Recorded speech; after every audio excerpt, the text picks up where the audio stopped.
Marshalltown fire victims who have been moved to a new temporary settlement in Denver. This is in Johannesburg. The site has been earmarked for JMPD's pound for non-roadworthy vehicles. Now, the City of Joburg has installed some 150 shacks there with only one tap for all of the occupants. The group is part of the people that were affected by the fire at Usindiso building, which claimed the lives of 76 people back in August. Human rights activist Andy Chinnah saying that this lacks, or the area lacks, basic services. Let's speak now to Newzroom Afrika's Ziniko Mhlaba, who is in Denver. Ziniko, good morning to you. So those concerns about basic services such as water, electricity, I'm sure they stand out. Are those available to the people through this new settlement?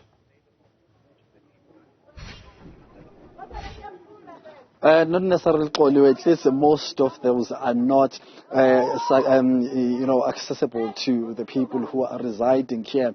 As you can tell, that it's a Monday, a lot of people are out and about to, in the CBD to go and try to make money however way they possible. Some obviously understand that they are selling as hawkers in the city of Johannesburg. So what's shocking, all I must say, is that as from what we heard from Andy earlier on, as well as explaining to us, actually, when people were moved here on Friday, most of those people were still hustling in the Johannesburg CBD, so they could not go back to the shelter immediately to get their belongings so that they can be able to move them to this particular site. So most of those people who are actually hustling in the CBD, have nothing, especially in their shacks, which are just behind me. But let's get a sense of how is the situation from the residents themselves, from the victims themselves. I'm joined now by Usipiwe, whom does not want to be shown on TV, so we'll only get her audio as she is narrating to us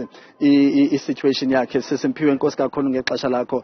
Qhubela kwethu uthetha nawe kwakusagqiba kwenzeka laa ngozi ngo-August. Nimuvelwe apha ngoku. Ngicela usixelele sisi imeko yokubana injani le ndawo enihlala kuyo ngoku, zintoni ingxaki enijongene nazo ningathandi nokubana zisonjululwe ngokukhawuleza?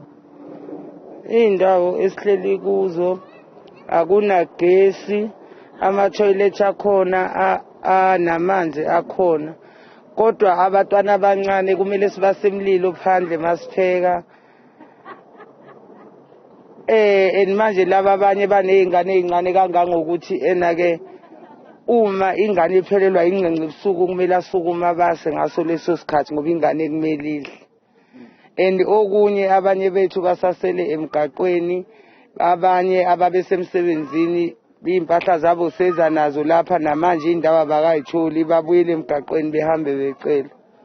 Nama-ID ababesithembise wona asikakawatholi, sifuna ukusiy'ngane ey'koleni akunama-ID, lokhu bethe nje asima.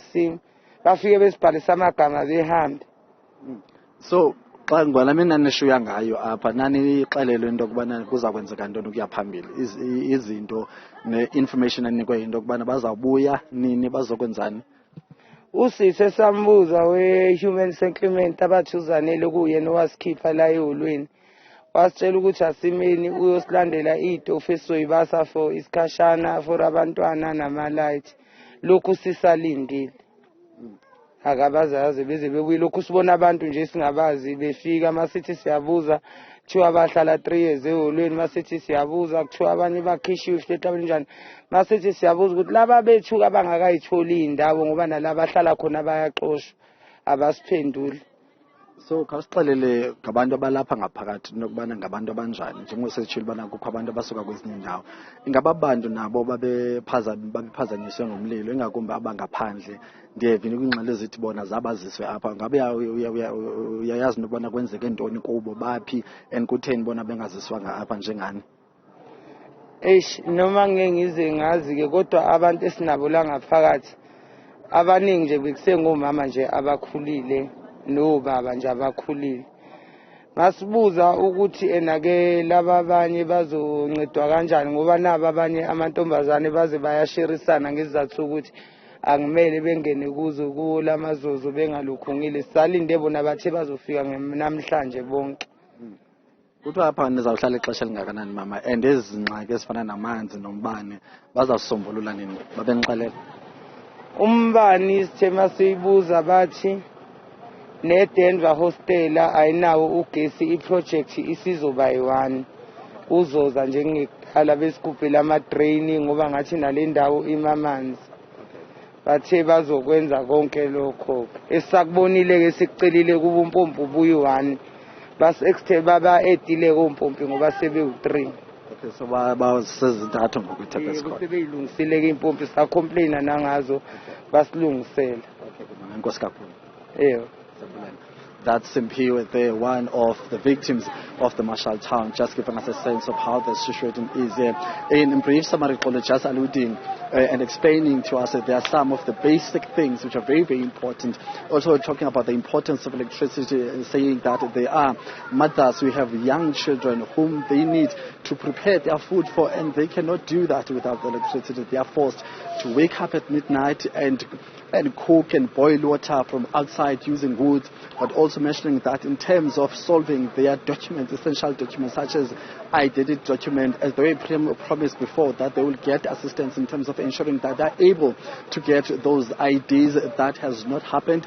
Also saying that they're expecting some officials to come through this afternoon. So we'll see if that happens indeed. But what we've also noticed is that some community activists, especially those we spoke to earlier on, have been able to mobilize some resources. Actually, and himself, whom we spoke to earlier on, has been assisting some people here with medication out of his own pocket, but also trying to get some basic foods for the kids because of the dire situation he's been noticing and coming across as he continues to engage with people here. So that's the latest from us for now.